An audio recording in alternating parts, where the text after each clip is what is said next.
Hey, what's going on, folks? How are y'all doing? How is everybody tonight? Welcome to the stream. In my defense, I was left unsupervised, so I'm bringing you a stream. We got Fish Room Fever James, Alex Breeding with Fish, haha, just kidding. Alex Breeding Fish, Queen Helen Casey, hello.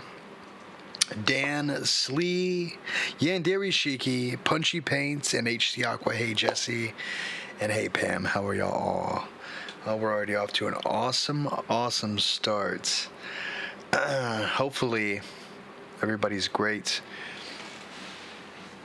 I myself made a whole grain salami sandwich where I folded it in half. And then I put American cheese, and then I put Munster cheese, and then I put it in the air fryer for, I don't know, like 30, 40 seconds, and it got all melty, and put some mayo on the other side, some mustard, and then slapped it together, and then I made all the dogs jealous. Loic, holy crap, Loic. I haven't seen that man in a coon's age? Is that a saying? Deadwing Dork is streaming. I'm going to multitask. There's always something going on with you, Yandere. Hey, Carrie, how you doing? What are my first 3 members?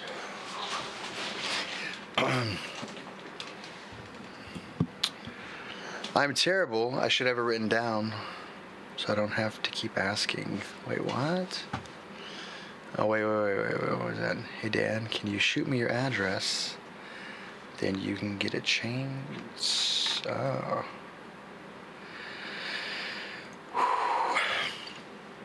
I hope everybody's doing well. I'm pretty stoked. Hopefully, yeah, it has been a while. It has. I'm monetized now. I've got members. I've got 3 awesome members. My finger look funny to you? When it tilts to the side, it like curves. That's weird. Can you do that with your middle finger? Is that weird? I don't know.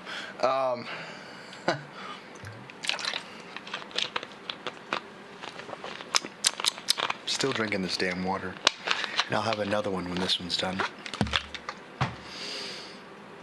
To start things off, we got Scott's Aquatics in the house too. How you doing, Scott's Aquatics?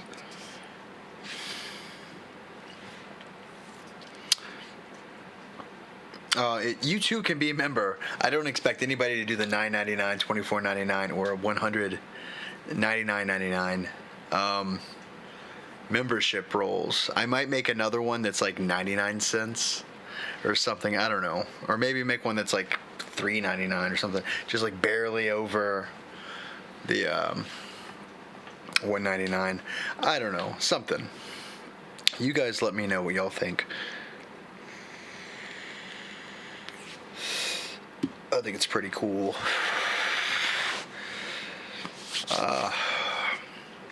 What guppies did you get, Carrie? Because maybe Alex wants to breed them, or with them, or maybe a little bit of column A and column B. Aw. And thank you, Scott, and thank you, Queen Helen Casey.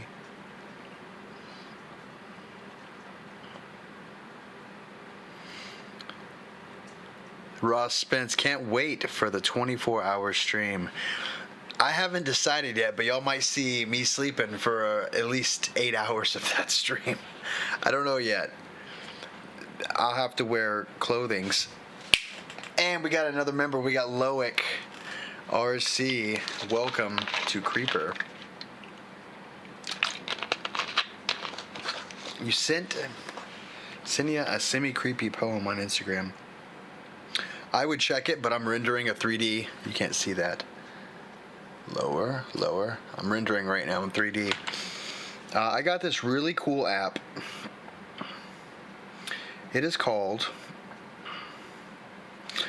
Display.land.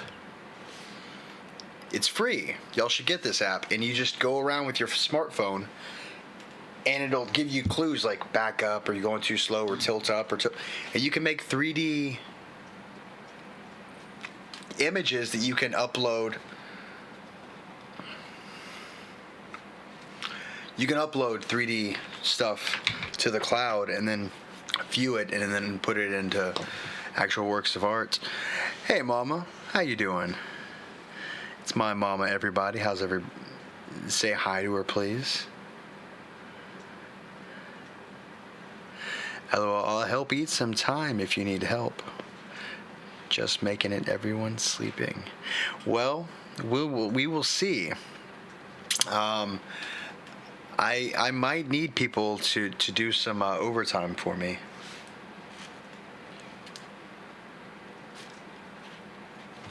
Oh, okay. That was a piece of salami, not a scab. I'm gonna start gaming just for memberships. Well, I don't know if that's what did it, but I do mark my gaming videos gaming. And then mark my other videos entertainment. And it took a little while. But yeah. I've been branded by your son, Mom. I love it. Oh, I love it. So, Mom, if you see those little smiley faces next to people's name, it's my creepy Chappy sign. It's right there. Or if you want a big one, it's right there. Well, that's the glitched version. Or it's the one that you see, or it's the one behind me. There.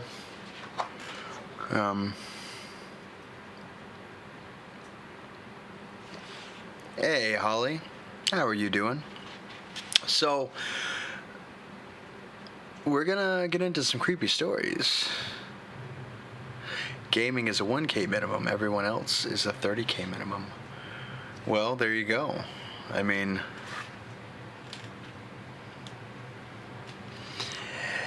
A1C Chappy. I am not an A1C. I was a SSGT and SRA. I was an A1C for a little while.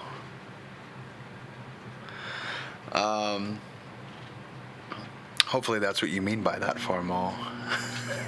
That's a rank in the Air Force, Airman First Class. It's Airman First Class, Senior Airman. Wait.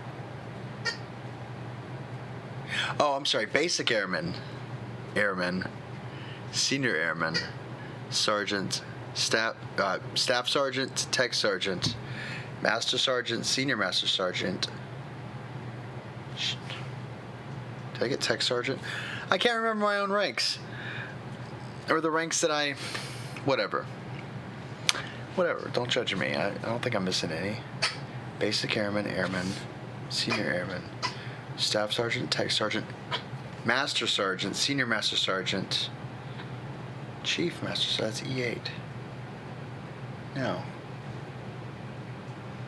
No, Chief Master Sergeant is E9. I'm missing one. You were a Buck Sergeant. Well, that's awesome. I got busted down from Sergeant for smoking a cigarette in my room. Oh, how the times have changed. I vape now in my room. With my finger up because I'm fancy. I'm just kidding. No, I mean, I do vape in my room. And sometimes my finger is up. What is that noise? Was it a squeaky noise? It's the dog that wants to play. She needs to go lay down. Lay down. Lay down, baby doll. Lay down. Lay down. Lay down. Good girl. Good girl. Where's your ball? Get your ball. I just heard it. Oh, jeez. Now I'm going to have to play catch with her for a little while. Doesn't surprise me. What does not surprise you, Mama? Oh, of course, you dropped it by my feet. Misty, get the ball. Get the ball. It's behind you. Right there. No, right. Her perspective is not my own. Where's the ball? There's the ball. You see it? That. I wish I could have showed that.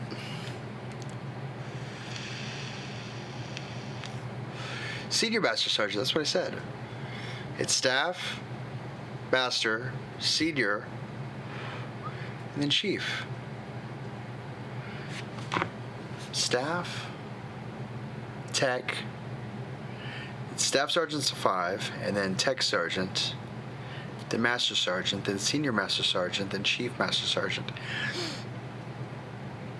So basic, Airman, Airman, Airman First Class, Senior Airman, Staff Sergeant, Tech Sergeant, Master Sergeant, Senior Master Sergeant, Chief Master Sergeant.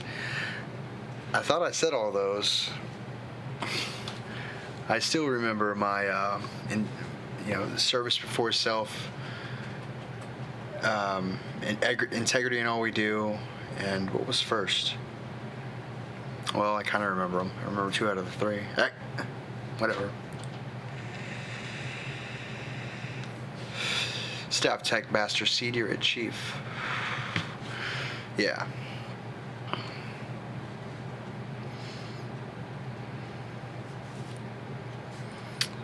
Flunky. Who's a flunky? Anyways, let's do some spoopy stories. If you guys are down.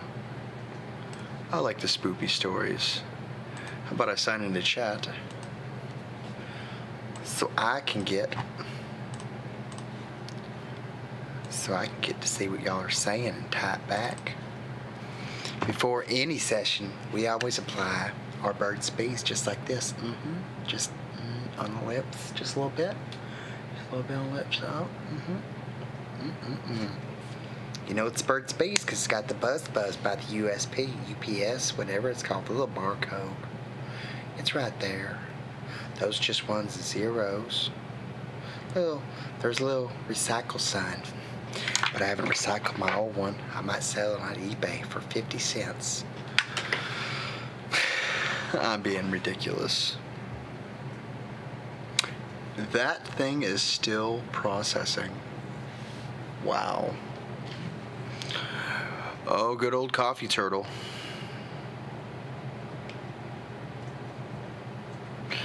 Anyways, there's no new stories on creepypasta, of course. Let's go to Reddit.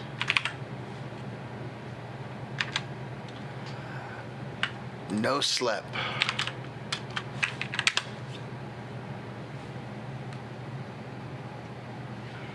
Good girl. No slep.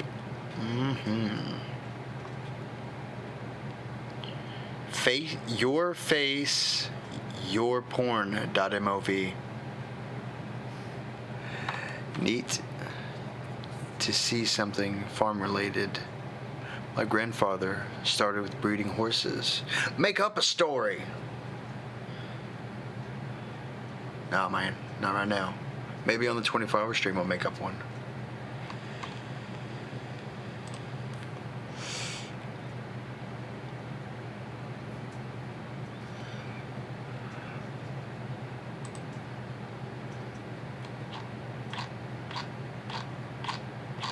Holy Jesus.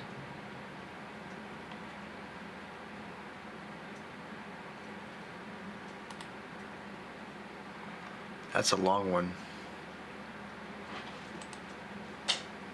Her daddy's here.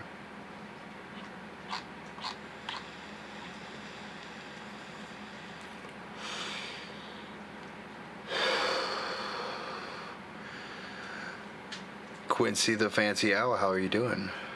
Did you ever read The Afghan Girl? I think it might have been too long for you to narrate, you said. Let's see.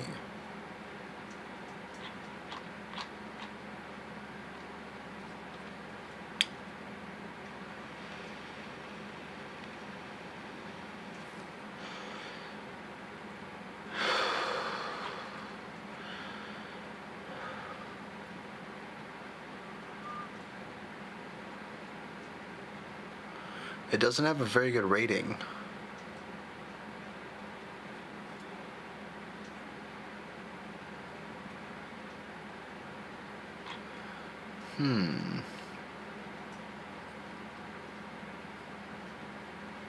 Think you could pull off the Raven? It's long AF. I've tried the Raven. I do not know those words. It is terrible. If you guys write a story, I might animate it. I didn't know you could animate, Quincy. You should animate scary stories. I would like it if you animated the ones I told.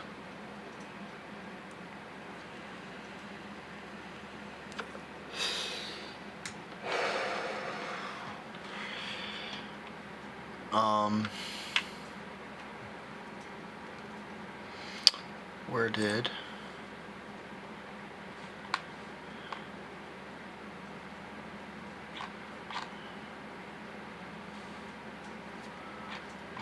Nah. Too close to a...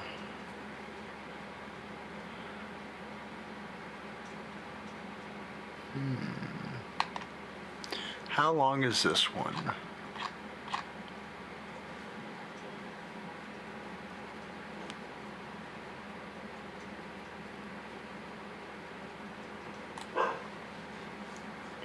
Damn it, they're starting barking.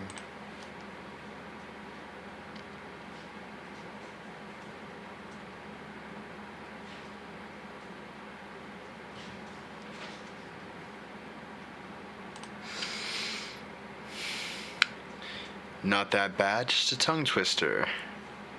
Animate true stories, you mean? Oh, I can give you true stories, but they're not very long. Misty! Misty! Calm down.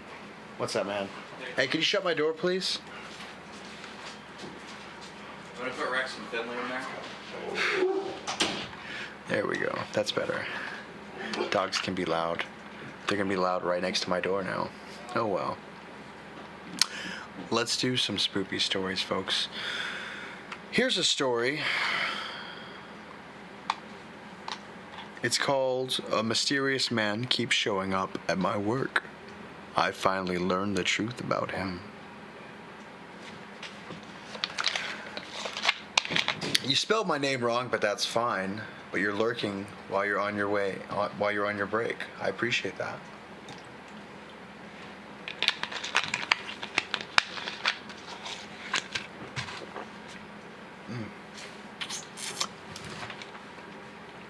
Hey, Big J, how you doing, Bubba? Guys, if you haven't noticed, I got membership now, which is awesome. There's the story. Hey, Lauren, how you doing? Hopefully your day was good. We're going to get right into this first story. I've only been streaming for 20 minutes and haven't started a single one yet. And then I'll probably do the Afghan girl. I may try the Raven again, but I'm really not that good at it. And then we'll go from there, I think. How's that sound?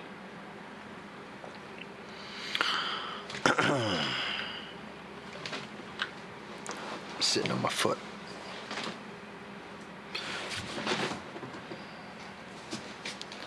Oh man, I gotta fix my... You know what? No, we're not.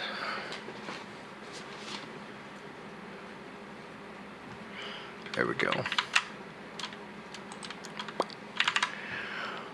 A mysterious man keeps showing up at my work. I finally learned the truth about him. It was raining that night. Pouring. I kept myself busy stocking bags of chips. I mopped the muddy shoe marks on the entrance floor as the refrigerators hummed in the background. That electrical hum was annoying, but it served as kind of a musical replacement to the radio, which wasn't working that night.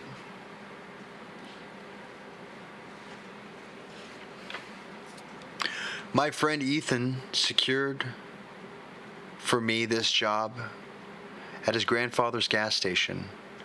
His father seemed to care more about me than my own father did. I wasn't surprised to find that I got the job. It's not that working at a gas station is an impressive feat or anything, but I'm certainly not one to complain about getting a job. Any job. After all, as my own father would often say to me, that's what you get when you major in English, Andrew. Nothing. He warned me when I was younger to always keep my nose stuck in a book. But that lamented my decision to do just that. But he was right, actually. It's not a practical skill. It was around 2 a.m. when I spotted a frantic man in the parking lot. He refused to take a single step outside and get myself wet. I refused to take a single step outside and get myself wet. But he kept waving, almost jumping up and down as he did.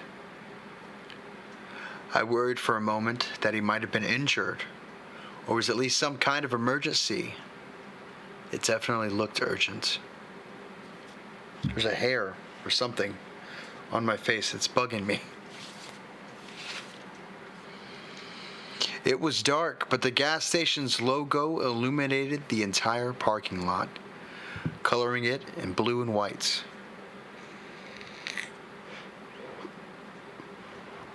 I waved for the man to come closer, as he was too far in the dark. I yelled over the rain, waving and waving, until he finally came forward. He took off his hat, his eyes squinting at the logo's light. He raised one hand up to his face to shield his eyes from the brightness, and that's why he was definitely able to spot me, standing just outside the entrance.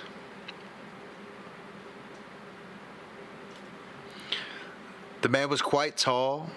He was wearing a dark brown business suit with a white vest. His feet sporting shiny black loafers. I guess this guy didn't have style. He had a set of uncombed gray hair and thick eyebrows which looked worried. He always pointing upward throughout our conversation. "You know we're open, right?" I yelled, hoping he'd hear me over the rain. "We're 24 hours, sir." The man stepped forward, his loafers clacking against the wet concrete with each step. He dropped his umbrella on the ground, allowing the rain to soak his hair. "Have you seen my son?" "Your son," I replied. I didn't think it was possible. But very suddenly the man looked even more worried. His face changed and his mouth tightened, as if to cry. "Sir?" I asked, concerned. He looked at me as if he forgot I was there. You haven't seen him, have you?" the man stuttered. "What's his name?" "I don't have any customers here right now, but maybe he came by earlier. You want to come inside? Maybe get out of this rain?" The man fell to his knees. It looked like he was preparing to plead with me, as if I had his son, as if I was holding him hostage back in the freezer room. He gazed at me with those worried eyes. He looked hypnotized almost. "He's my son, you see." The man was beginning to scare me, emitting from himself quite the creepy vibe. "Sir, I'm going back inside to call the police. Maybe they can help you, okay?" As I walked back to the computer, I watched the man from window to window. Before I could dial the second one, I looked through the small square glass next to the counter to find the man was gone. I went outside, sheltered under the roof of the gas station, and scanned the parking lot. I didn't see him. When my shift ended at 7 a.m., Ethan arrived. "Anything new?" he asked, zipping up his work jacket to prepare for his shift. "Yeah," I replied. "Before I go home, I think I should warn you." "About?" "Well," I began to move closer to him. "Around 2 or 2:30 in the morning, just a few hours ago, a man showed up. He didn't come inside or anything, but he kept screaming about his son. He left eventually, but just in case he comes back." "Oh, don't worry about him, man. That's Mr. Carlson. Yeah, he's crazy. Don't know how to put it. But he comes by often yelling about weird things," Ethan said. I tilted my head in confusion. "You sure, Ethan? Because if he's been coming here and doing that, that's harass—" "Andrew," he interrupted me. "Don't worry." I arrived at the gas station the next day at 11 p.m. The night went about normally the first few hours. Customer after customer stopped by, purchasing gas, cigarettes, snacks, cheap pizza, and on and on. It was around 2 in the morning when the man showed up again. I was behind the counter when I heard his faint yell. It sounded like someone repeatedly calling out, trying to get my attention through this weatherly ruckus. I looked out at the gas station window and made out the figure of a tall man standing in the parking lot. But the shapes were blurred by raindrops racing down the pane. I reluctantly got up and walked over to the entrance. When the automatic doors opened, a forceful wind blew my hoodie off. I had to hold it in place to keep it on. "What do you want?" I yelled. "Ethan told me about you. You come in here often, don't you?" "Well, if you come here again, especially when I'm here, I'm calling the cops." The man stepped forward into the white and blue lights that shone against the glossy puddled concrete. "My son," the man said. "Have you seen him?" Before I could turn around and walk back to the counter in frustration, the man fell to his knees and yelled. "Please," he cried, "haven't you seen him? I'm sure he was here. I'm sure of it." His screams were not normal. When he spoke, his voice almost echoed. And it shook me to my core. His eyes widened abnormally as he looked up at the clouds, begging and begging. And from that moment on, whenever I tried to speak with him, he ignored me like I wasn't even there. A bolt of lightning struck across the black sky, accompanied by a sharp clap of thunder. With that, all the lights went out. With the electricity momentarily cut, the gas station was pitch black and the automatic entrance doors left open. No longer was the logo illuminating the parking lot or the man. I could see nothing at all. But as I swore back then, and I'll swear now, I heard something. Before the lights flipped back on, as I stood frozen in fear between the snack aisles, I heard the distant sound of a terrible crash. A car crash. I heard a set of wheels scrape and burn against tar before hearing the smashing of metal against something. It was unmistakable. When the electricity came back on, the man was gone. The next day, when I told Ethan about the man, he dismissed him and me. He said that the man, Mr. Carson, was just a creepy guy who was no stranger to all the gas station. Ethan dealt with him before, as well as his father. I asked Bobby, a customer who I had grown fond of, if he had any information on the strange man and why he was doing this. "You mean Mr. Carson?" "Yeah, him," I replied. "His name's not Carson, you know." I paused. "Really? That's what Ethan said his name was." Bobby gave me a look of pity. "Oh no, that's just what us folks around here got to calling him. I guess Ethan and his dad never told you, huh?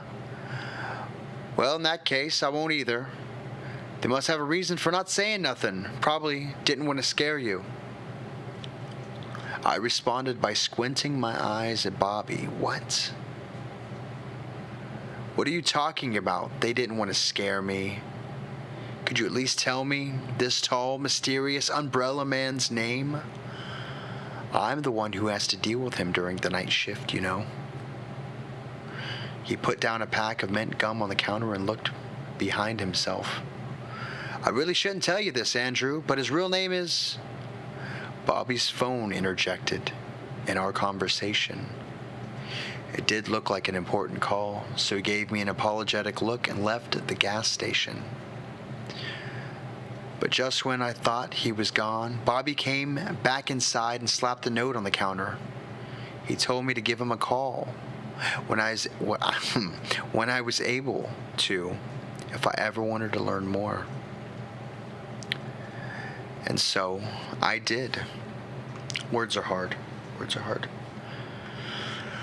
Bobby revealed everything to me, but not before making me promise multiple times not to share it with anyone else, especially Ethan and his father, who valued me as an employee, as their business. Apparently, everyone who's ever worked up there ended up quitting when they found out about the mysterious man. Or Mr. Carson, or Umbrella Man, Tall Man, whatever you want to call him, but his real name was Weston Campbell. Bobby said that one night a boy named Alex got in his car and fled from his home after a heated argument with his parents. He drove past a nearby gas station around 2 a.m. Some say it was an accident, but others suggest something more sinister. And still others, suicide. Nobody knows, of course, but the fact remains that Alex's vehicle went off a bridge that rainy night. He died on impact. The words that came out of Bobby's mouth told my ears a tragic story, but it's what he said next that truly shocked me. Sending shivers down my already shivering spine, shaking my beliefs, shaking them out of me like loose change. Weston Campbell, Alex's father, got into a vehicle of his own when his son fled the house, trying to catch up and follow him. He knew that Alex frequented a nearby gas station for cigarettes and whatnot, so he stopped by to ask the employee that night if they had seen Alex. Weston exited the vehicle with the umbrella and asked the employee over and over again if they had seen his son or if they had seen his car go by. When the employee answered no, Weston got back into his vehicle. Weston continued down the road, but didn't get too far. He sped until he, too, lost control. His vehicle swerved as he made a sharp turn against the wet streets, crashing into a large tree. And that was the end of it. Weston Campbell has been dead for 10 years. That night saw the loss of 2 people, leaving behind a shattered Mariah Campbell, who became a childless widow. Apparently, this tragedy was well known to the townspeople, especially anyone who lived near the gas station. What wasn't well known except to those who dared to work the night shift was Weston's hauntings. I've kept my mouth shut about it, especially at work. Whenever I see Ethan or his father, I act normally, stocking the refrigerators and mopping up the tiled floors. And whenever Bobby walks in, which is quite often, we share a look with each other, a look of secrecy. Whereas employees before me ran for the exit at the sight of Weston, or worse, when I learned the story, I, on the other hand, stayed put. He wasn't going to hurt me, nor was he going to hurt anyone else. He just wanted to find his son. Even as I finish writing this, as the rain pounds heavily against the roof of the gas station, I can hear a faint yell. A yell fighting against the weather to get to my ears. And looking out the window to my left, I can see him now, waving. I think it's about time for me to get up from behind the counter to greet him once again.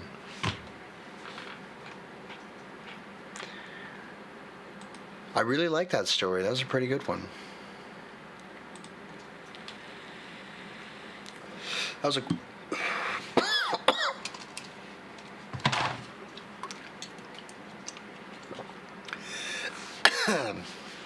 I thought that was a pretty good one.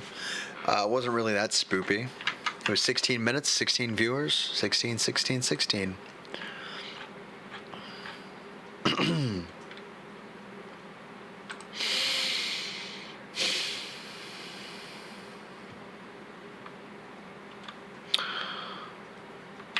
How's everybody doing out there?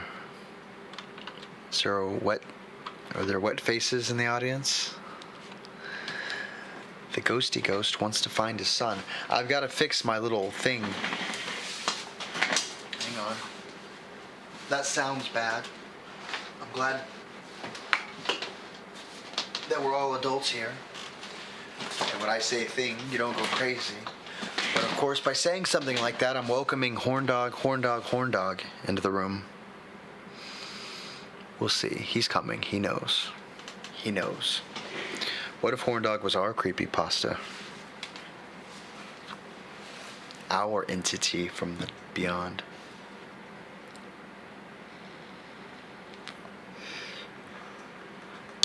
Man stash. As opposed to woman stash. I was jealous of the Spanish girls when I was growing up. They had sweet mustaches. I couldn't grow one. It only took me 30-something years. I like a happy ghost ending. Well, it wasn't happy. Son died, then father died, and now he's a ghost still searching for his son that died. Wonder what happens if you say he's dead, and so are you. Would he become a poltergeist? I mean, I don't know.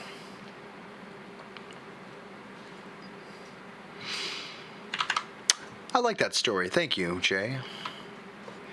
I got a story here. It's called The Afghan Girl. It's a medium-length one.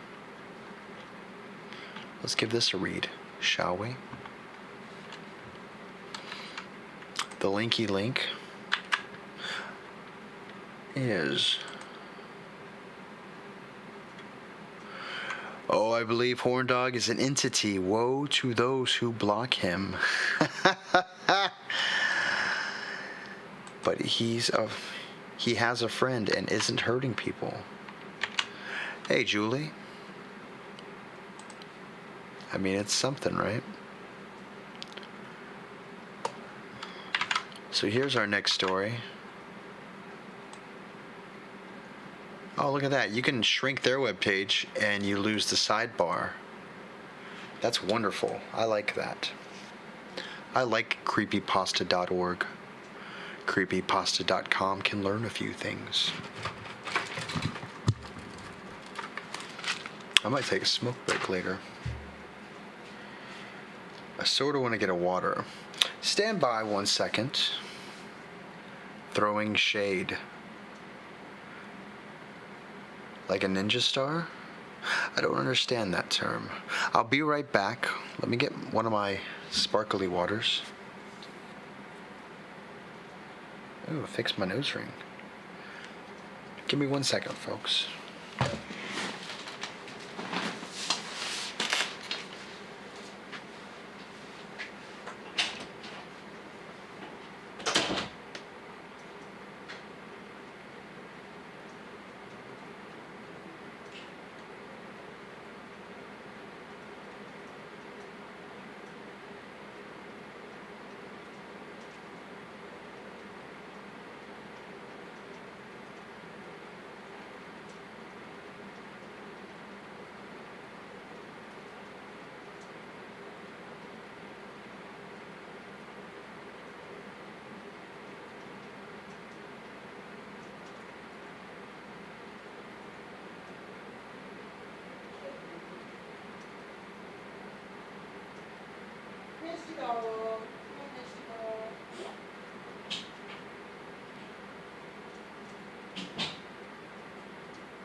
Hello, everybody. Hi.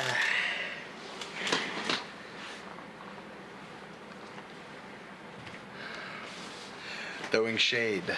Crime scene shade. Just a bit, a tad bit.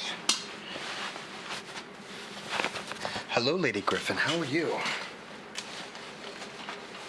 I got stuff in my pockets that don't need to be there no more. Dang old dang, man. Dang. Dang. Dang.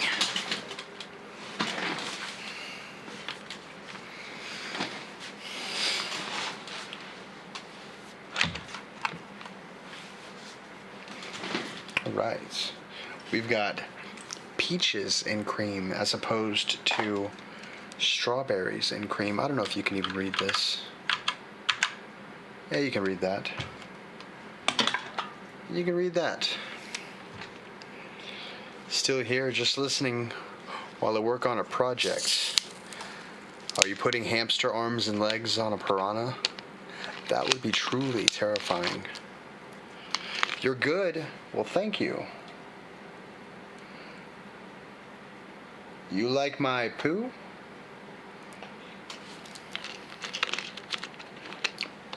You know what's good about this stuff is when it becomes less carbonation-y, it becomes really good water. Oh, my shirt. Yeah. My cousin got it for me. He thought it was hilarious.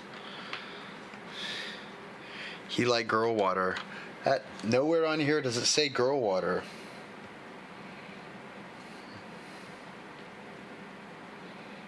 Nope.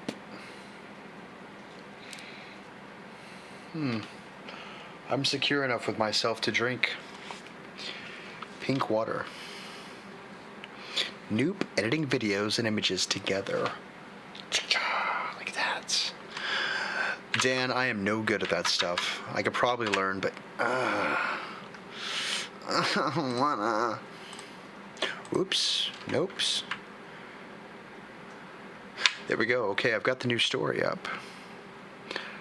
I can too, Julie. Sounds like heater or something. Is it weird? Air sound. Just in my end? Or can everyone hear that?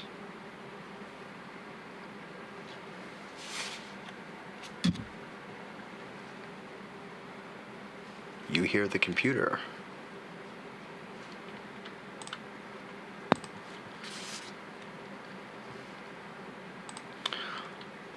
let me stand by. It sounds terrible.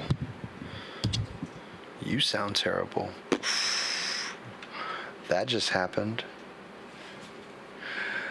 You have to learn new things one way or the other. I don't know. Itching my toe. It felt good. Sounds like a computer fan. Let me see if I can turn my computer fans off. I don't think I can unless I restart. You're SOL. I'm sorry. You might want to try turning me down a little bit. I'm already pretty loud over on my end.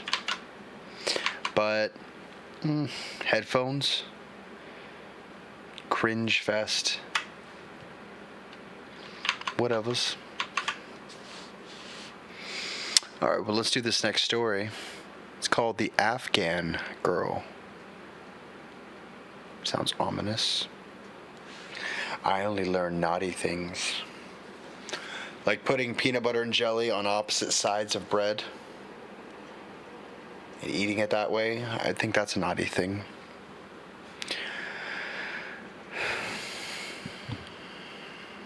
I believe I've already given the link. I have.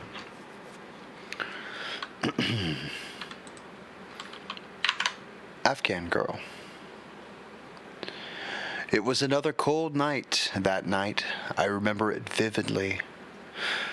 Mostly due to the fact that out here, you have to be alert at all times. My name is Sergeant Johnson. And at the time, I was deployed at a remote outpost in the Warju Valley.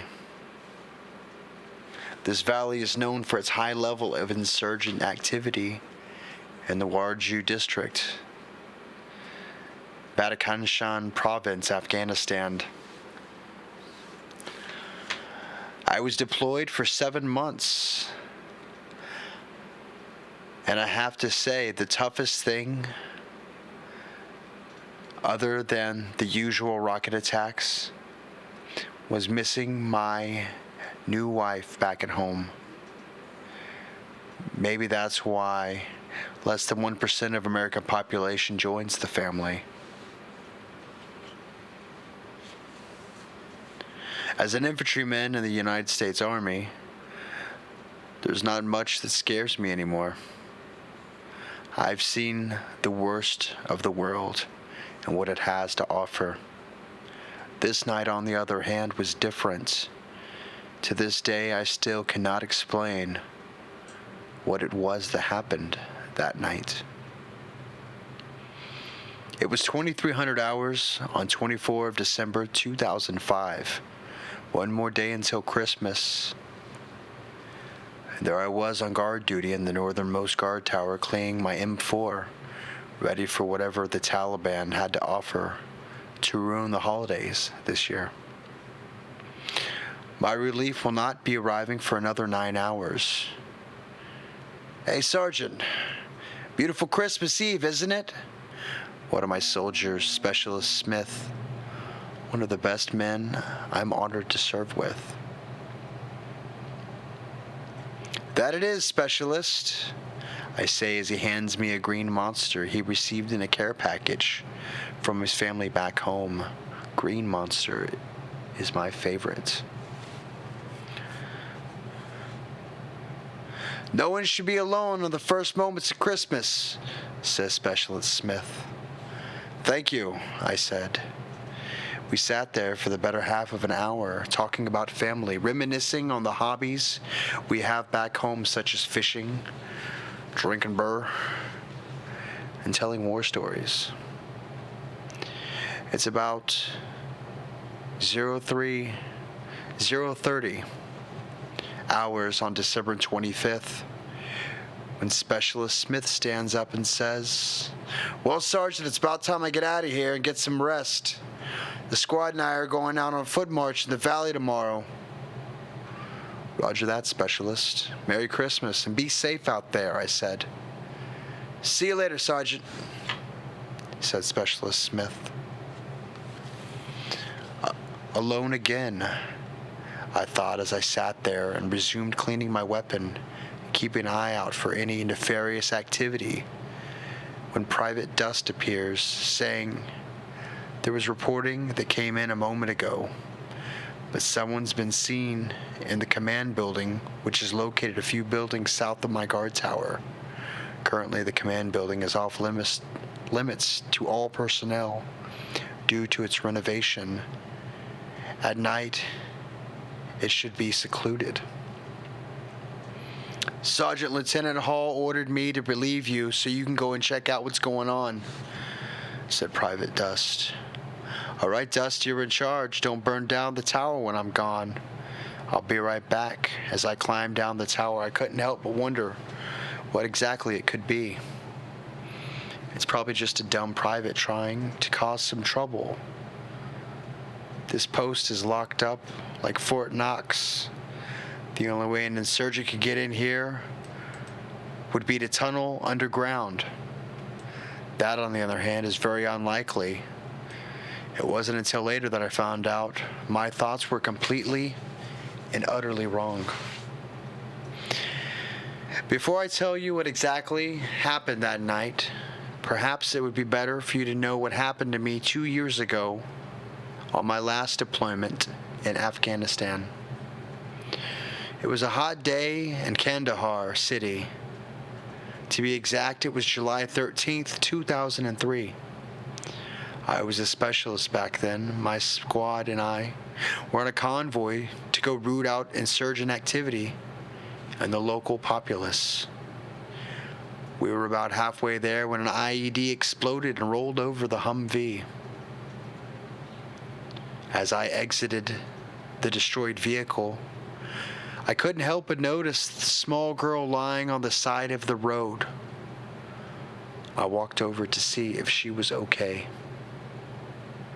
It's not abnormal to see collateral damage when we are attacked. The streets are full of people. When we get attacked, sadly, so do they. As I arrived upon the girl, I noticed she had small holes in her body, almost of her skin was ripped apart. Even both of her eyes had fallen out of its sockets. She couldn't have been more than 12 years old. At that time, a man comes running up screaming, my child, what have you done? It's your fault this happened. If it wasn't for your country, our people and my child would not have to live in fear like this. This is all your fault." Before the situation got any worse, my sergeant grabbed the man and got him away from me. We called in command and got us out of there. I've never been able to get over that moment in my life.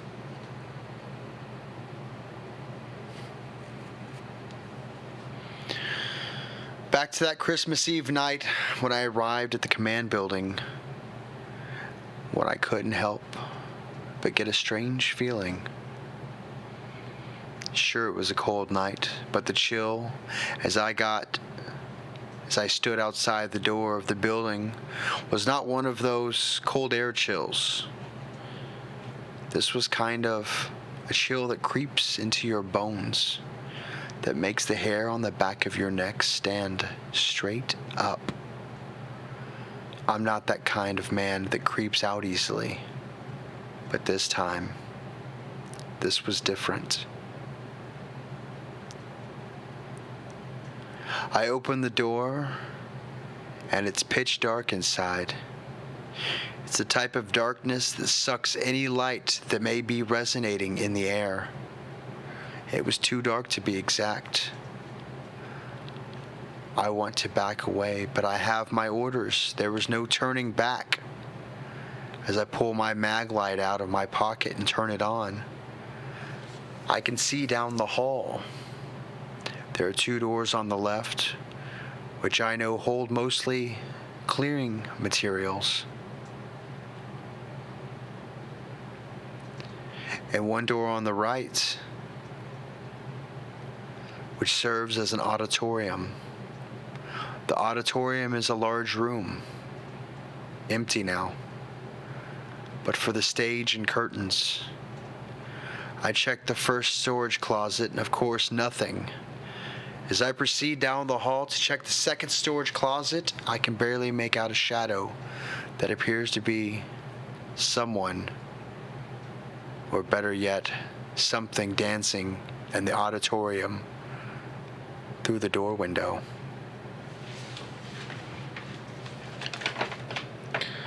I'm having a heck of a problem here, guys. 1 second.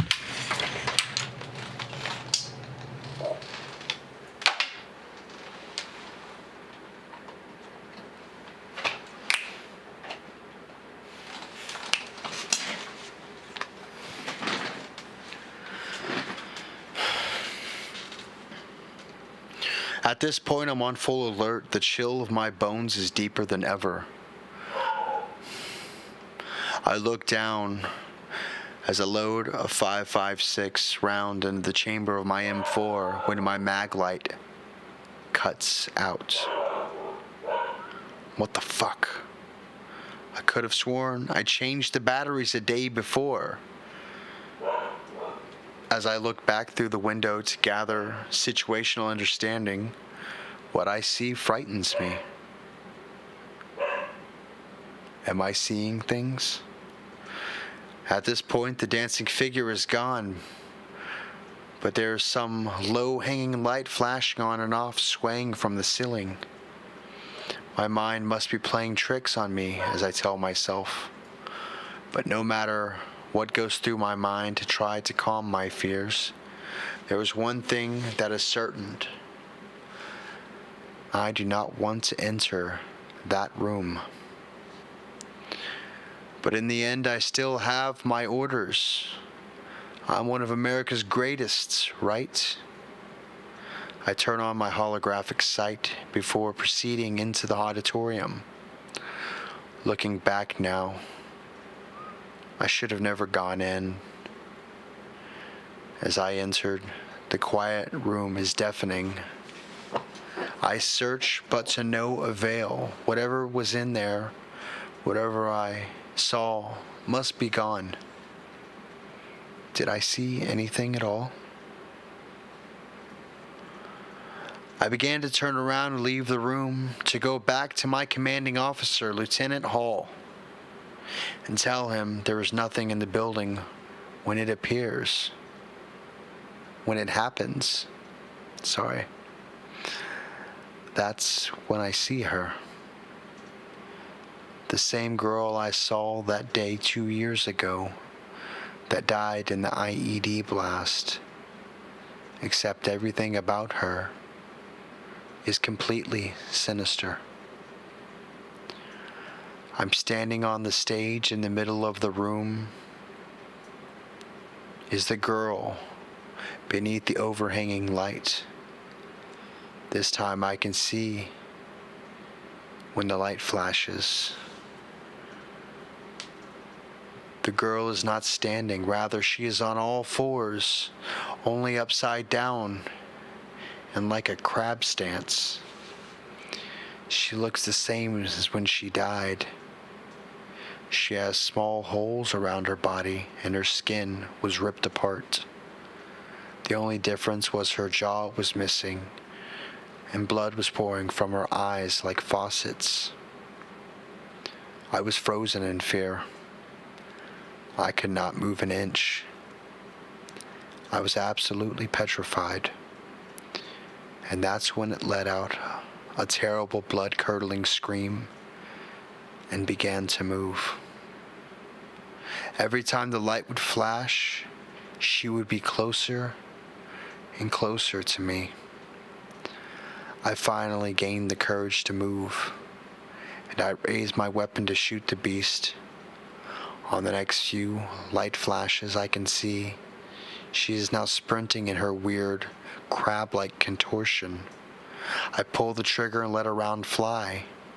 It must have missed, for it's still sprinting in my direction, 2 rounds, 3 rounds, 4, she's still running. Right after I let out my 5th round, she's in my face. She's standing with her back to me. Yet again, I freeze. As the light flashes, her head starts to unspin until it's facing me. As her head span, I could hear her bones in her neck crunching and breaking. I had to do that. My neck. When I talk about it, I think about it. As I look into her face, no blood is pouring from the sockets of her eyes anymore. They are empty until hundreds of spiders began crawling out of her sockets. There are many holes in her face that must have been there from the rounds of my M4. Why didn't it die? The thing is no longer human.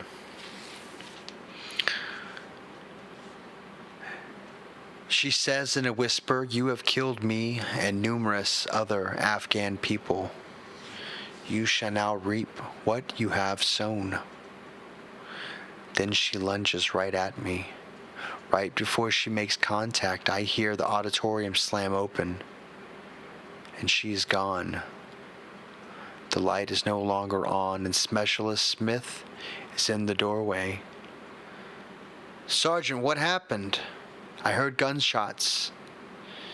Still immobilized by fear, by what just happened, I didn't say a word back. Specialist Smith rushed me to the mental doctor for evaluation. I told the doctor the story. He gave me medication and told me I have PTSD. Soon after that, I was flown back to America and medically discharged from the Army. To this day, I've never seen the girl again. I do not think that I have PTSD. The event was just too lifelike. It was too real. I know I'm not crazy. Also, someone reported they saw something in there too. That's why I was there in the first place. No one ever believes my story. They just say I'm a crazy war vet. Me, I think that something was truly in there that night.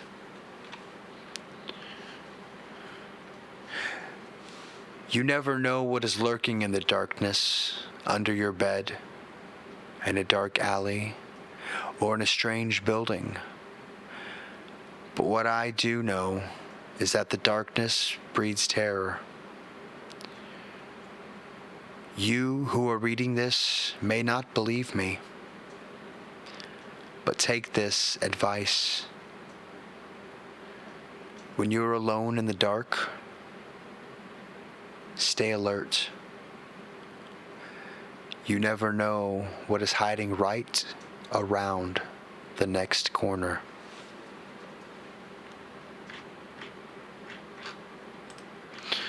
That was all right. It wasn't that creepy.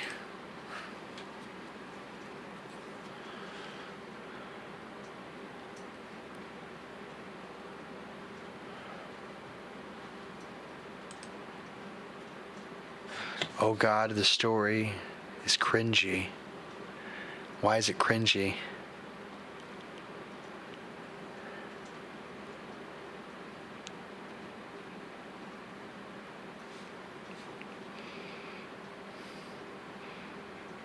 My ass would be running. Nope. Don't do girls. They get on all fours, crouching like a dog. Yes, it was lacking something, wasn't it? Maybe a little bit. Hey, Cichlids23, how you doing? I lost half of my viewers just now. That's awesome. I'm down to 9 viewers. What happened?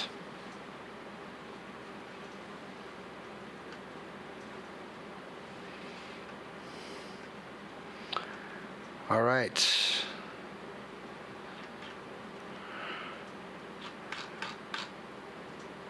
It was an okay story, yeah.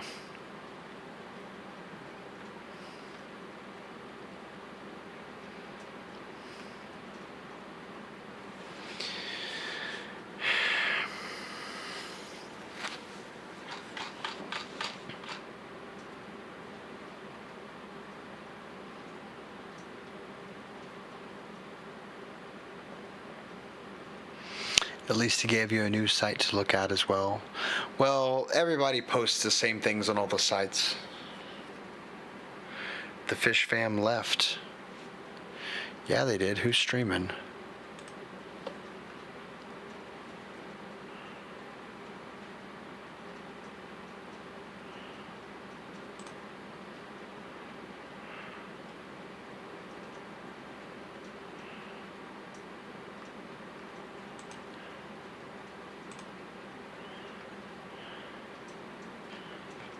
I don't know who's streaming.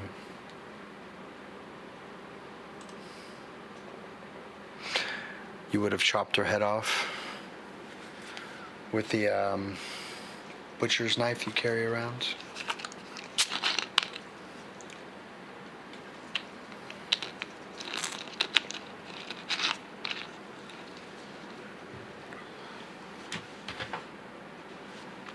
Well, we're about an hour. And I don't want to punish you guys, but I do want to go smoke a cigarette. Dan's Fish is pretty good, and he does giveaways. So basically, people are, they don't want spooky stories.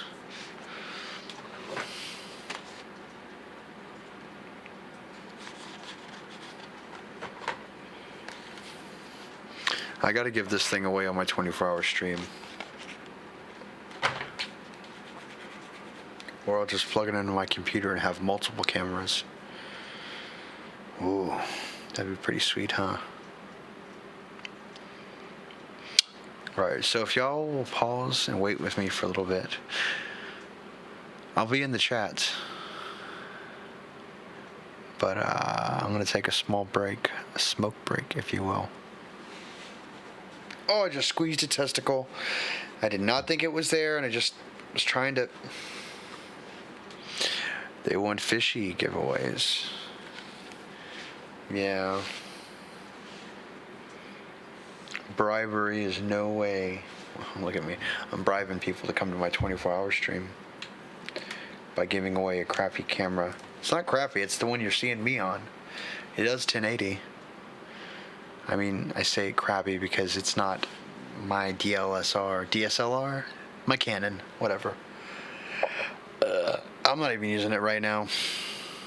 I swear to God, this eye looks like it's like looking way over there. Doesn't it?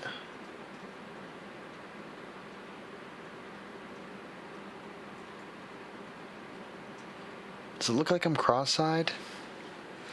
He speaks well, too. I'm eloquent AF.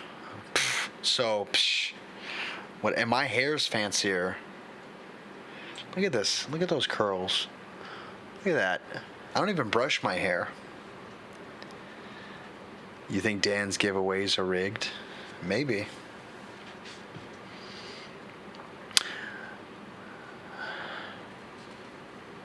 I wish I'd found a better story. Wasn't the one I was thinking of. Should have read it first.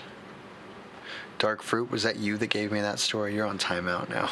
No. I think the other one was so long. I'd have to read it in parts. Oh, sick burn. I don't think I don't have a lazy eye. It's just the way the camera sees me. Or maybe it's the light in the eye. In this one, it just looks... I don't know what you're talking about. Look at my new button does. Da, da, da, da, da. I can't even do that. That's bull crap.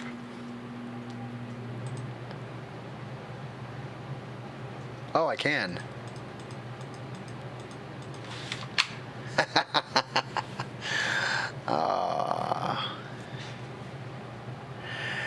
Yeah, drove away your audience. No, it's fine. I don't think anything drove away my audience. Not the performance, not the story, but but the fish giveaway probably. So let me go smoke.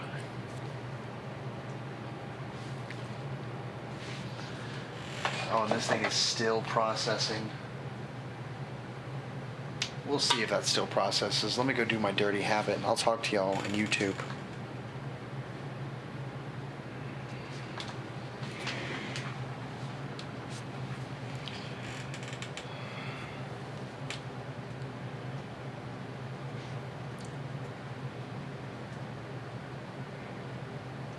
Holy crap.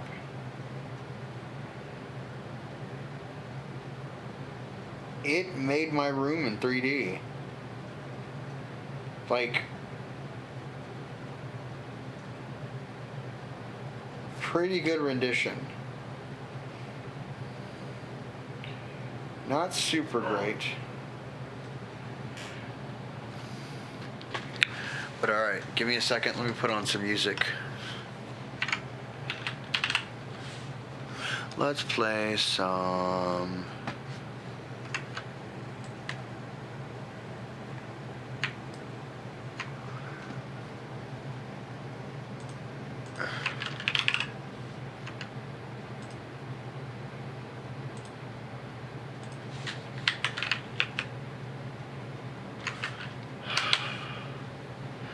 Nope.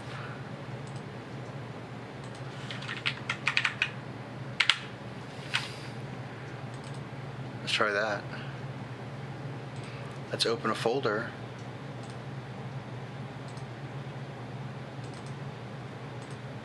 There we go.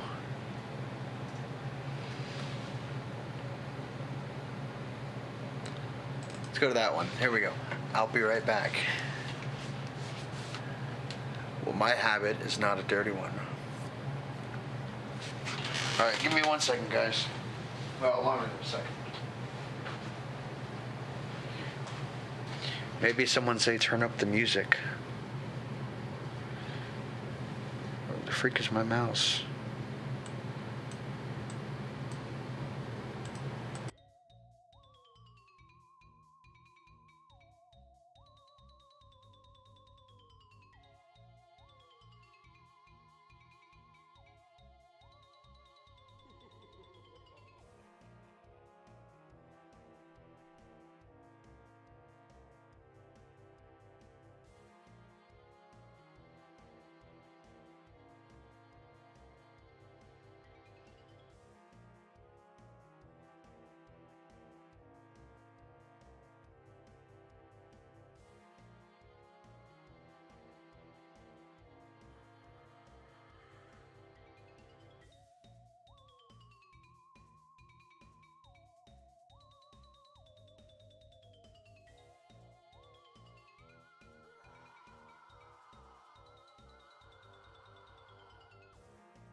Hello. Ooh, right at the end of that song, too. That was pretty good.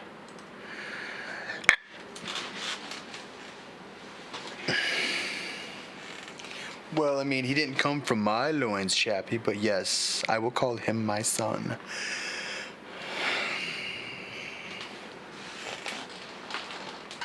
You have to love the son. You have to take him under your wing and treat him beautifully. Hello, Shadow Hair. You know, for a guy with like 1,000 subs, I have 11 people in here. That's barely 10%. No, it's not. It's like 1%. No. Yeah, it's 1%. What the crap? I'm gonna go back into Discord.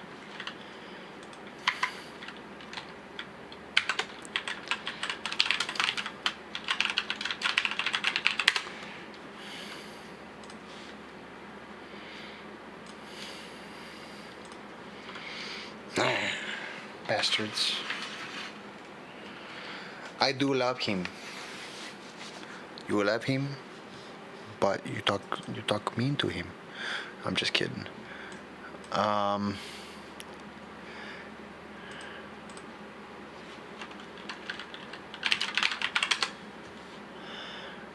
How do I see my members?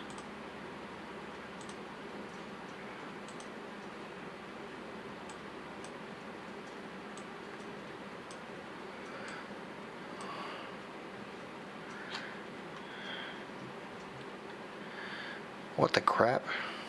Discord won't let me see my members anymore. Oh, there it is. 30. There's 30 people online.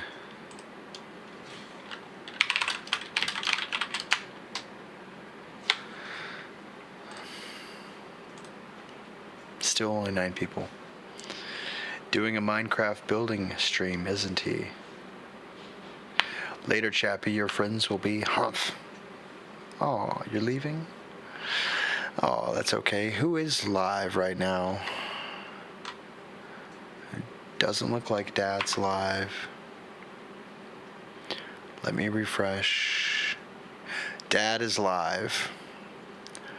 Of course he is.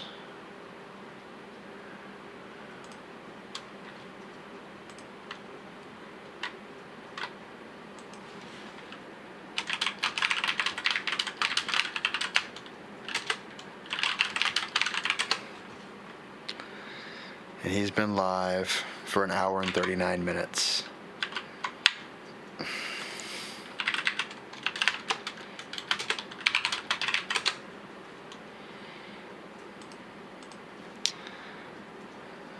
I can't play Minecraft with the other boys and girls because I have a newer version. Got to charge the tablet. Hey, Holly. Alright, well, let's do Uno Mas story. But I think I might call it quits here in a little bit. Because I do want to get to bed.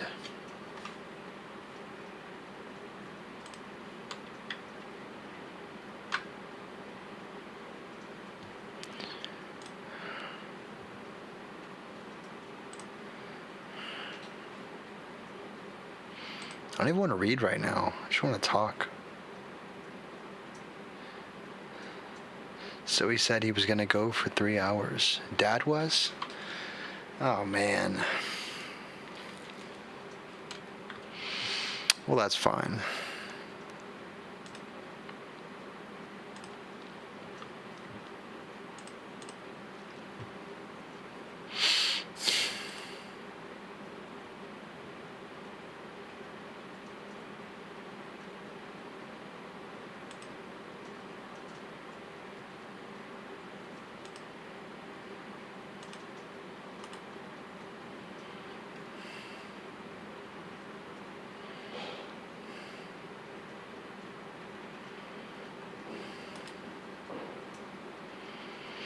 Okay, talking's good.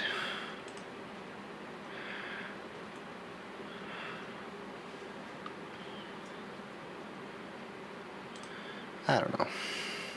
Hey, Lady Griffin. Welcome back. It's like you never left. Oh, we got 13 people in here. We're getting back up. I might do another story. I don't know. Let me see if I can find one that I like. I do stream every single day. Or I have this week.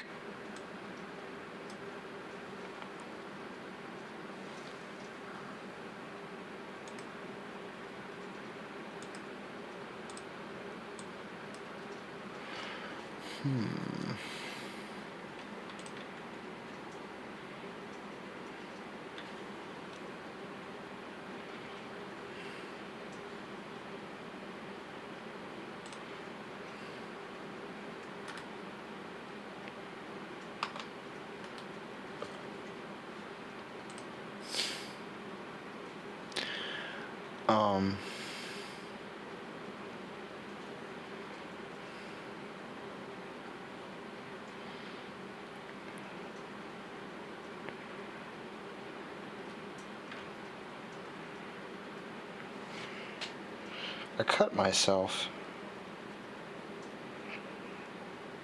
Or something's in my skin. Oh no, I cut myself. There it is. Okay. You will never get rid of me. Queen Helen Casey. Was that always your name? I guess it was. Why was I not subscribed?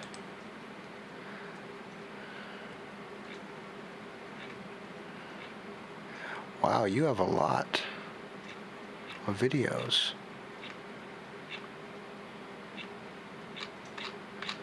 How many videos do you have? Oh, you do news about celebrities or news. Huh.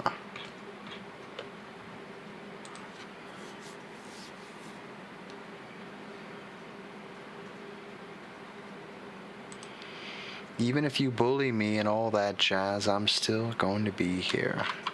Oh, I don't bully you. If you think I'm bullying you, just tell me what I'm doing wrong. And I'll apologize and think about it and then stop.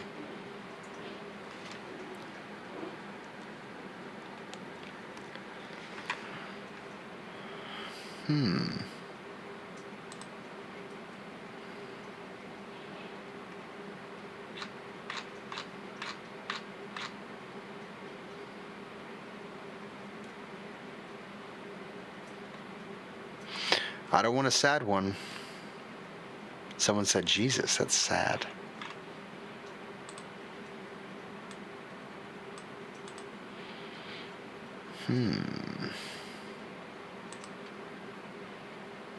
This one's called My Sugar Daddy Asks Me for Weird Favors. Yeah, we can do this one. It's the top no sleep post ever. I know you don't, Chappy. I had another name before I changed it. What was that name? Maybe I'll remember it.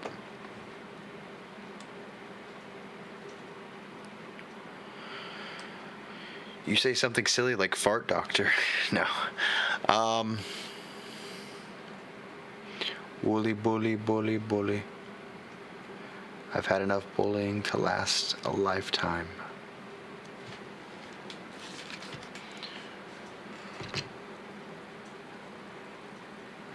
Can't promise I'll be here forever, but I am right now. I just laughed at the title.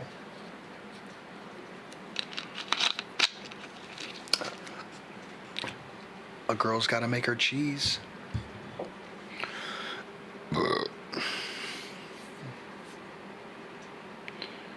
Let's start the story.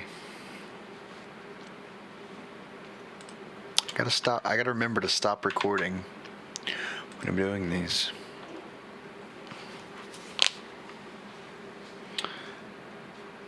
Oh, it was just Helen Casey, but now you're Queen? Fair enough.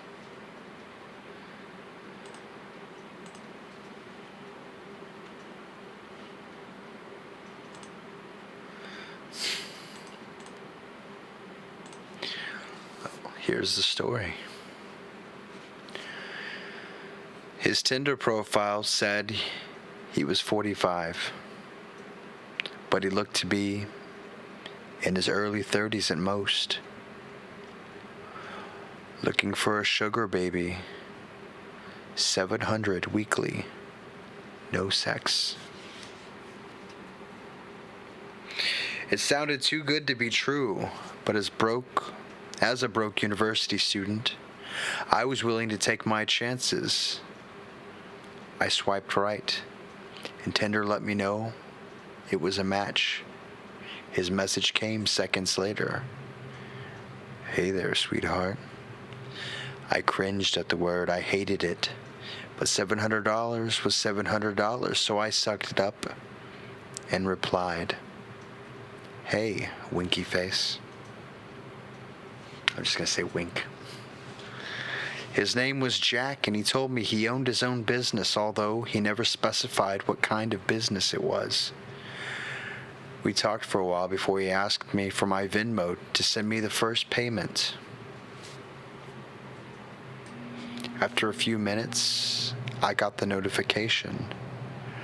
I stared at the 700 for at least 20 minutes, expecting to wake up from a dream any second. But it wasn't a dream. You still there? I clicked on the message. Yeah, sorry. If you don't mind me asking, what are you looking for in return? I stared at the chat until he replied, I'm just looking for you to do a few favors for me. Smile. That sounded like it wasn't going to be sexual to me. Like what? For example, the first thing I need you to do is pick up a delivery for me. That sounded innocent enough, but I was still expecting there to be some kind of twist. $700 to pick up a package? Come on. Even I wasn't that naive. From the post office or something? No, I'll send you the address, but I'd rather not do this through Tinder.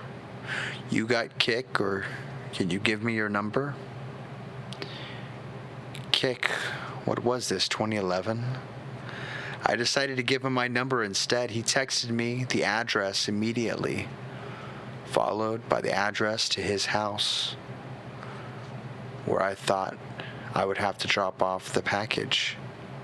I'm not home right now, but there's a key on the bottom of the blue flower pot near the door. Go inside and put the package on the coffee table in the living room. Make sure that you lock the door when you go inside the house, then lock it again when you leave. I grabbed my car keys and my wallet and got into my car, putting the address into Google Maps. Got it. On my way. My phone buzzed as I backed out of my driveway. I'm serious. Lock the door both times, please. I thought that was a little excessive, but I promised him that I would. The house looked abandoned. It had a broken chain link fence around it, with a small door that was hanging on to dear life. It stuck out like a sore thumb, surrounded by those houses that were a lot nicer than this one in comparison. You here for jack shit? I look up to see a man standing in an open doorway of the house. He took up almost the entire space.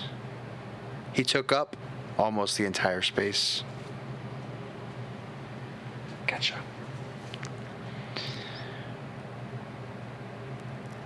His head skimming the top of the door frame. He was huge in height and muscle, and his entire torso was covered in tattoos. Yeah, I guess, I replied. I'm not moving from my spot on the sidewalk.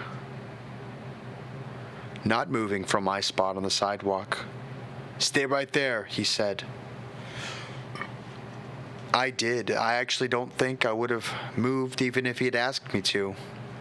I looked around and realized that there was no one else on the street. I was a 21-year-old woman alone in the street. I gripped my car keys. A few minutes later, the man came back carrying a cardboard box. It was almost the size of a shoebox, but stained and damp on some corners. "Can you open your car?" he asked. I opened the trunk, not wanting what was inside on my car seats, and he set it in. "All right, here you go," he said. "Thanks," I replied. I walked around to the driver's side door and opened the car door. "Oh, and one more thing," he said. I looked at him. "Watch out," he said. I didn't reply. I blasted my music as I drove to Jack's house, hoping it would drown out my anxiety. It didn't. I parked the car in the stone driveway, stayed inside the car, admiring the house. It was a huge house with some pillars on the front porch and the greenest grass I had ever seen in my life. I turned the car off and got out. I grabbed the package and walked to the front door, getting the key from where he said it would be. I opened the door and stepped in, closing it behind me. I had thought about what he had said about locking the door when I got inside. I thought that was a little overboard, but as I stared at the closed door, something made me reach out and lock it. I walked inside, feet cushioned by a thick maroon carpet, and admired the inside of the house. All the furniture was wooden and looked incredibly expensive. I would probably finish school a dozen times with the money that it took to furnish this place. I set the package down on the coffee table, and as I walked back to the door, I heard the phone ringing from somewhere inside the house. I froze. In my pocket, my phone buzzed. I took it out to look. Don't answer any calls that aren't from Marvin. I put my phone back and followed the sound of the phone, poking my head in a few different rooms before I found it in his office. I walked over to the desk and looked at the caller ID. Incoming call from Jack. That was odd. I grabbed my phone to look at the message again. I was starting to get a little bit creeped out and decided I wouldn't answer just to be safe, and left the house, remembering to lock the door as I left. I've done a few more favors for Jack since then. I drove a BMW to a random park in another city, only to get out and drive a different car back to Jack's house. I had to meet one of his employees at lunch who gave me a briefcase to deliver to the first house I had gone to and told me he would know if I looked inside. On several occasions, he asked me to drive down to that same house and stay with the guy, whose name was Julio, for a certain amount of time. In total, I've made around $3,500. Most recently, Jack asked me to stay in his house overnight. I woke up to a text message from him. "I need you to spend the night at my house." I had never seen him in person, but I had talked to him on the phone a few times. He proceeded to tell me he would pay me $1,000 to spend the night in his house, provided I followed a few rules. I drove to his house that evening. The driveway was empty, and it normally was, but the porch light was on. I walked up, unlocked the door, and went inside and locked it again. Everything in the house looked the same. Jack had told me over the phone that he would leave the list of rules on the dining room table. I set all my stuff down in the living room. My bags looked like garbage compared to the fancy furniture in there. I wandered into the kitchen and then to the dining room table. Sure enough, there was a piece of paper on the wooden table, held down by an empty glass. Lock the door when you come in. Only answer calls from Marvin. Don't turn on any faucets between 9 p.m. and 11 p.m. Don't open the door for anyone, no matter who they say they are, after 10 p.m. If the door to the closet at the end of the hallway is open, sleep in the library. If closed, sleep in any bedroom. The gardener comes at midnight. If he starts knocking on the windows, hide. If the door to the closet at the end of the hallway is open, If the door to the closet at the end of the hallway is open, sleep in the library. If closed, sleep in any of the bedrooms. Oh, okay. If the gardener comes at midnight, the gardener comes at midnight. If he starts knocking on the windows, hide. Turn on the TV and let it play on static through the night. Don't forget to do this. Help yourself to anything in the fridge, smile.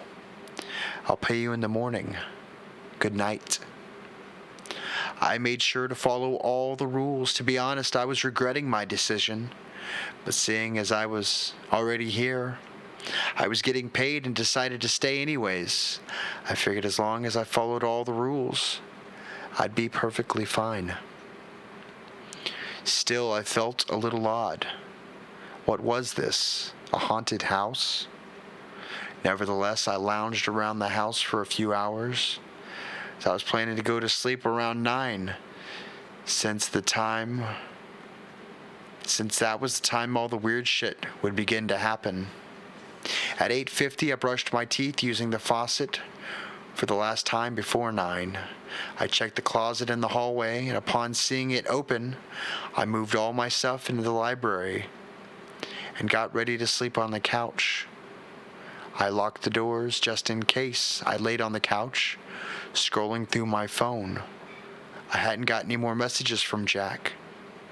I started to think up scenarios and reasons why he had such strict, peculiar sets of rules in his house.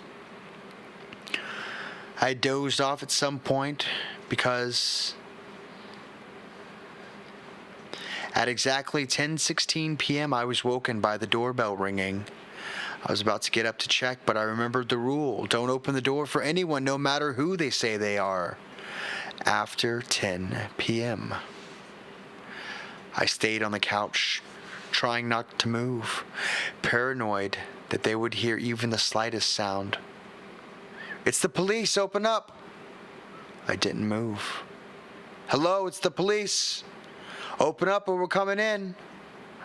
I still didn't move, but I could hear my breaths in my ear, my heartbeat in my ears. There was silence for a while after that. Then the doorbell rang again.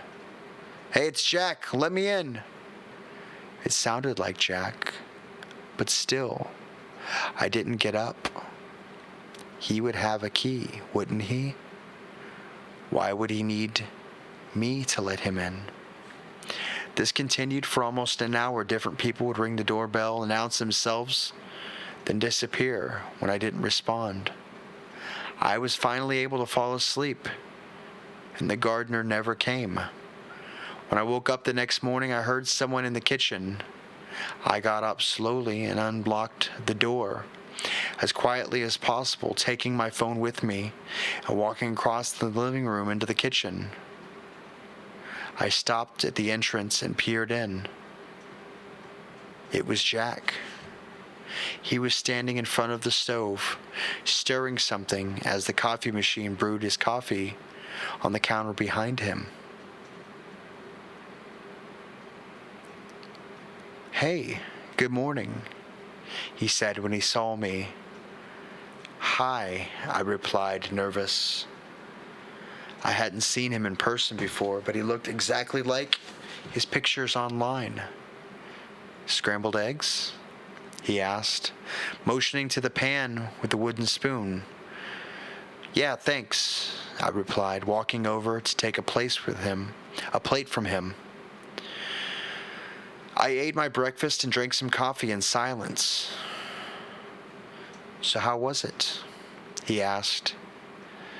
It was okay, nothing super freaky happened, I replied. Cool, he replied. There was an awkwardness in the room. I think I'm gonna go now, I have class, I trailed off. I didn't, but I really wanted to get out of there. Oh no, yeah, sure. I'll talk to you some other time, he replied. I grabbed my stuff and he walked me to my car. I could see him standing in the driveway staring at me as I left. When I got home, I unpacked all my stuff and noticed that I still had the list with me. I sat on my bed and read it again. I felt my body tense up as I realized that I had forgotten to do something. Turn the TV on and let it play static through the night. Do not forget to do this. Turn the TV on and let it play on static throughout the night. Do not forget to do this. Do not forget to do this. I stared at the words on the page until they lost meaning. Beside me, my phone buzzed, snapping me back to reality. It was the $1,000 payment. I looked at my phone, then back at the list. Maybe it wasn't an important step. As I was thinking this over, a text from Jack came. I'm not in town right now. I should be back next week. So if you're free from running any more errands for me until then, just send the payment. Go do something fun, wink. I stared at the message and read it again. And again. And once more for good measure. I'm not in town right now. I thought back to this morning and how Jack was in his house. How he gave me breakfast. I'm not in town right now. Within minutes, a new text came. And this time from a number that I hadn't recognized. Did you forget to do something, wink? A text was followed by a picture of Jack, or whoever was his version of Jack, standing in front of the TV. I didn't respond. The next came another picture. This one was of the outside of my house. It was followed by another text. Watch out.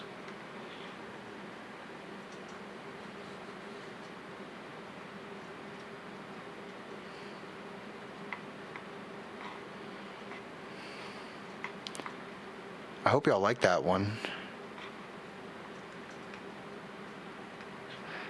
That was a really good one.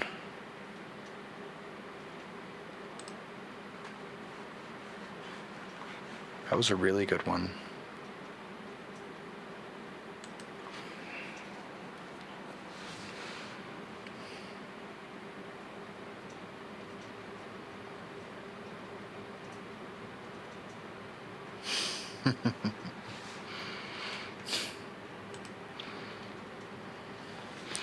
Here is the story. It's already got 38,800 upvotes. Almost 40,000 people have read this story.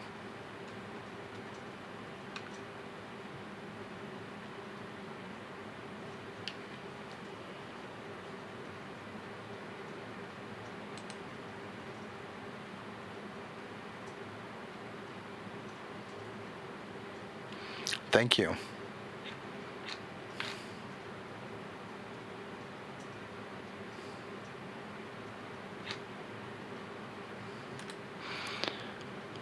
All right, well, it's about 9 o'clock, and we've been going for almost 2 hours.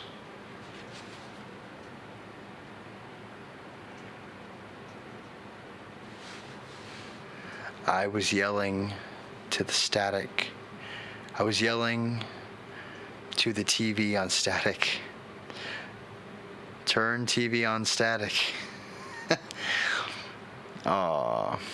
Did anybody forget when she forgot?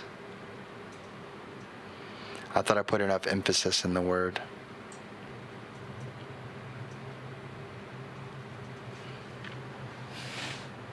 I don't know. Well, you're very welcome for the stream and the company. Thank you all for being members, those of you who are. I also want to thank my Patreons. Doobity doop doop doop. Thank you to Julie Writes on Walls, Chattanooga Ed, Candy Overhauls, Tenra, Sianta, and Dark Fruit. Meh.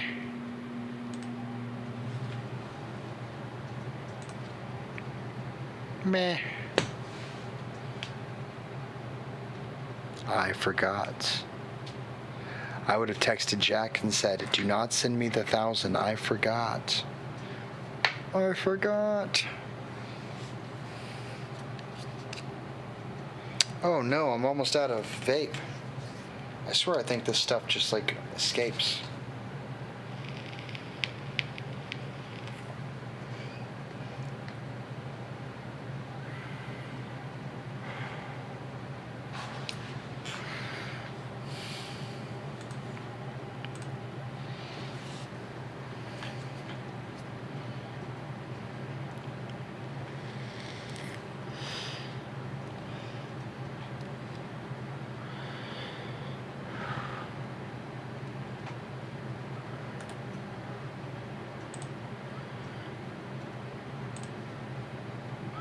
Sad end.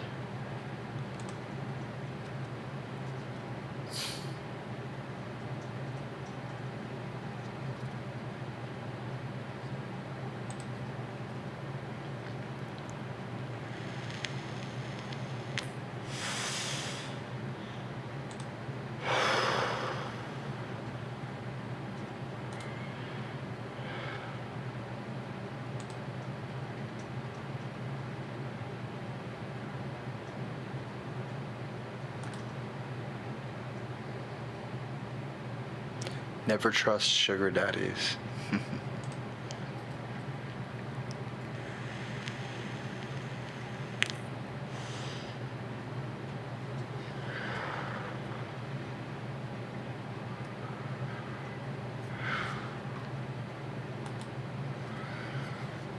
Oh, I'm just looking at some creepypasta stuff now.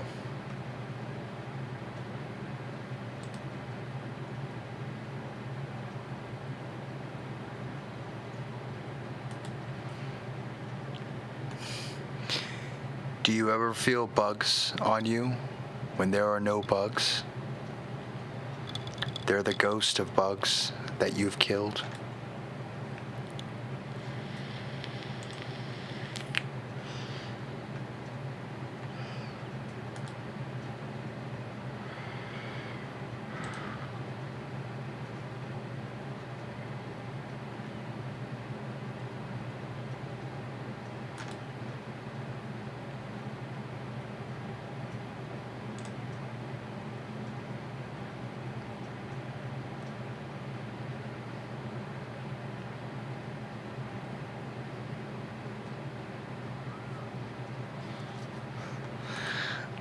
Being quiet, so I'm just reading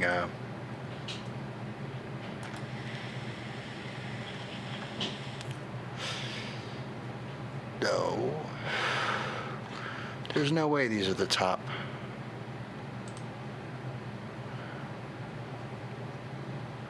Creepypasta is falling off.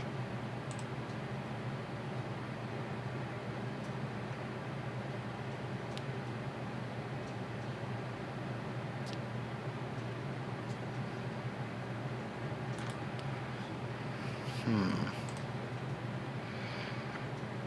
39 years and counting.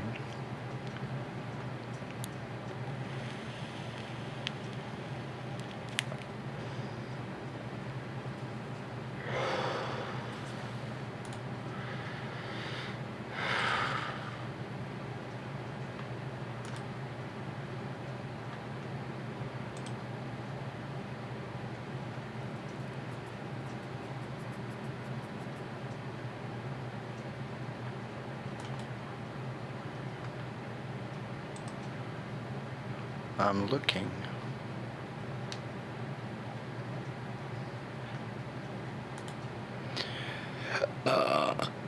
Twitter notifications are going wild. Why?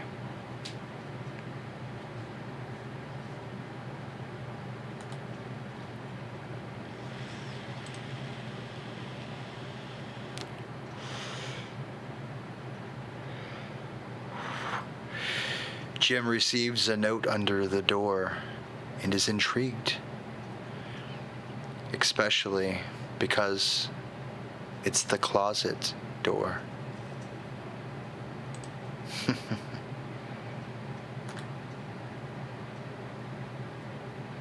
Keep looking.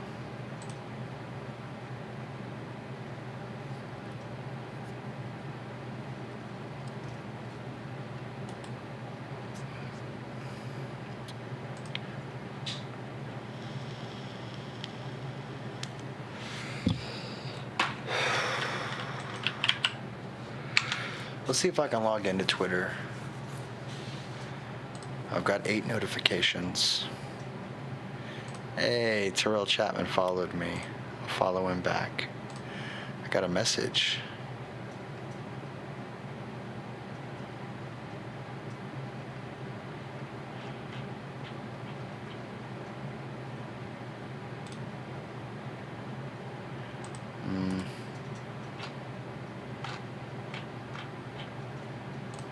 I don't see a lot of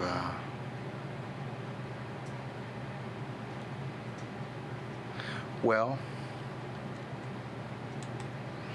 because you like Twitter, it's like having friends. I thought you were my friend.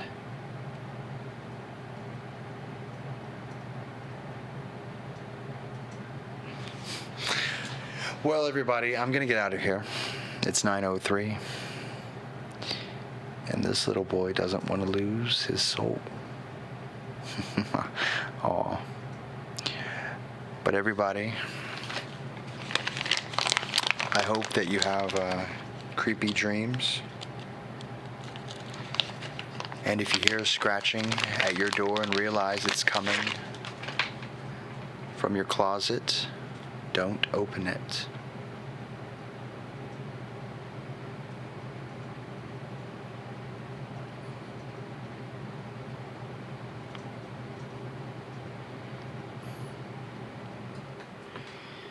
It gets back here. My eyes look so dark in comparison. All right, well, thank you all. Be good.